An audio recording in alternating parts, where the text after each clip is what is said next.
Good afternoon. This is such an amazing event. Thank you so much for the introduction. My name is Dr. Kelly Bullock Daugherty. I am the owner and Chief Educational Officer of Transitions Educational Consulting.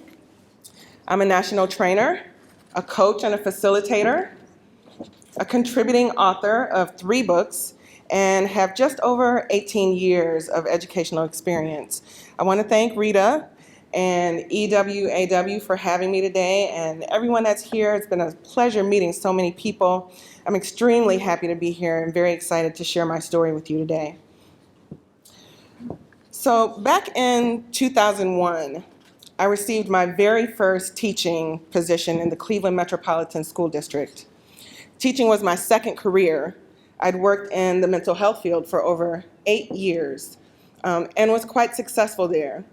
But I was extremely excited about this new venture in my life. However, after only 3 years in the field, my excitement was drowned by insecurities, depression, and shattered self-efficacy. You see, when I first began teaching, I was like any other new teacher. I was a sponge. I wanted to learn everything I could learn about my students, classroom management, instructional practices, but I especially wanted to learn about leadership and education. What I experienced instead was 3 years of being belittled, berated, underestimated and depreciated, talked about behind my back to my colleagues, excluded from professional developments with my team, and other inconsiderable acts against me. This was by my principal, a woman of color. To this very day, I cannot give you a reason for this treatment, but I never reported it, nor did I confront it. I simply tried harder. I tried harder to gain her attention and her respect, and the harder I tried, the more she shut me down. She was the type of leader that wanted people to know exactly who was in charge. It didn't matter who you were. She flexed her authority wherever she was. I recently read an article on LinkedIn written by Bridget Hyacinth. She's the author of The Future of Leadership, Rise of Automation, Robotics, and Artificial Intelligence. She writes this great article which compares several types of leadership. The one that stood out to me was the one that she described as King Kong leadership. I decided I should use her label rather than the one I would have come in here with, which is probably not appropriate for this occasion. You can thank me later.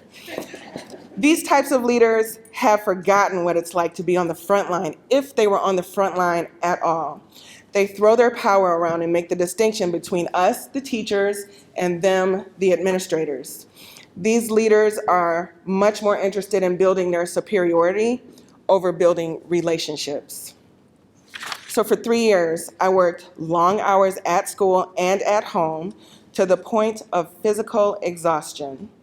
I sacrificed time with my husband, our firstborn child, because I was working so hard to prove myself valuable to her.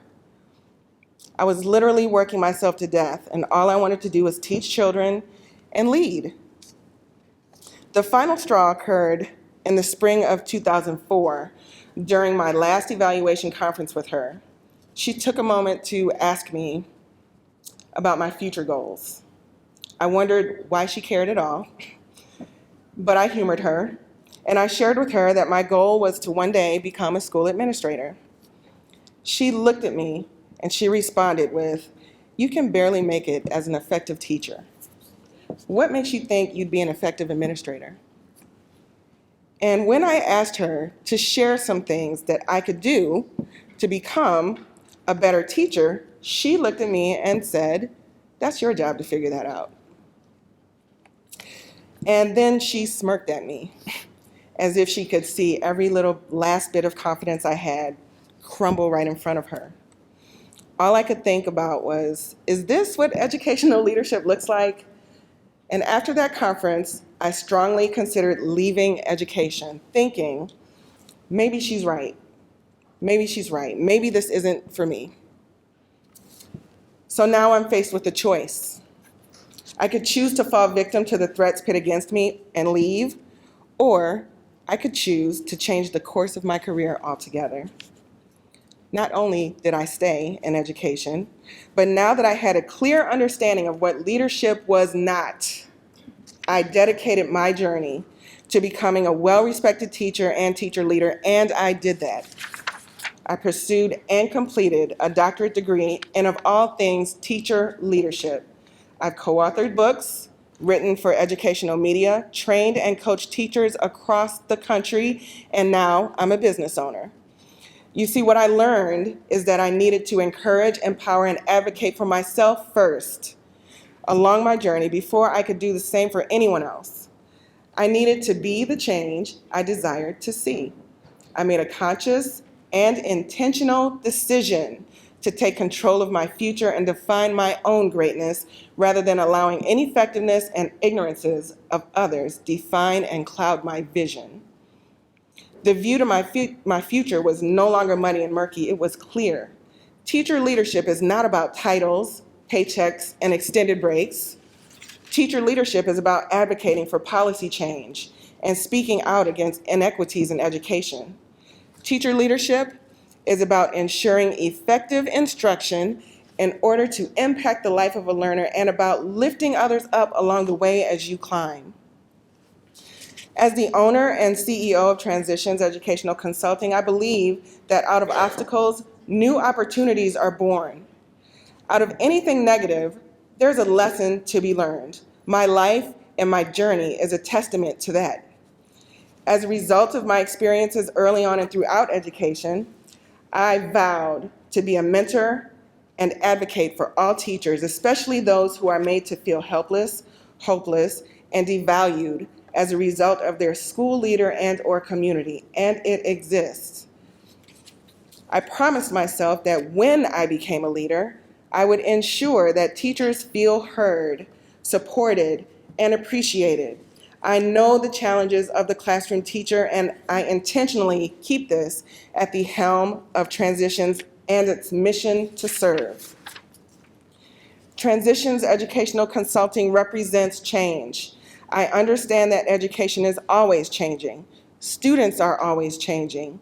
Teachers are always changing. I have experienced the elation of watching students grow, the pain of losing a student to violence, and the frustration of having my voice silenced.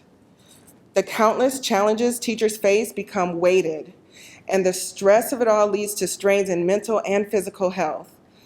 As a result, teaching and learning suffer. I've witnessed this for myself. This was my experience. I am Transitions. Teachers need to hear from someone that was on the front line with them and understands the challenges they face. They need to be reminded that they are valued, even when they don't hear it all the time.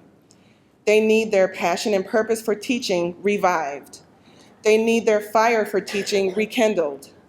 They need to believe that the light and the good in their students exists. That is my purpose. My mission is to eliminate stereotype threats and promote cultural relevancy in education. It's to help students, teachers, and educational leaders change the way they think about teaching and learning using my personal experiences and stories from my journey to teach strategies that engage, motivate, and promote leadership in the classroom and in the school community. That is what Transitions is, and that is my story. Thank you for listening.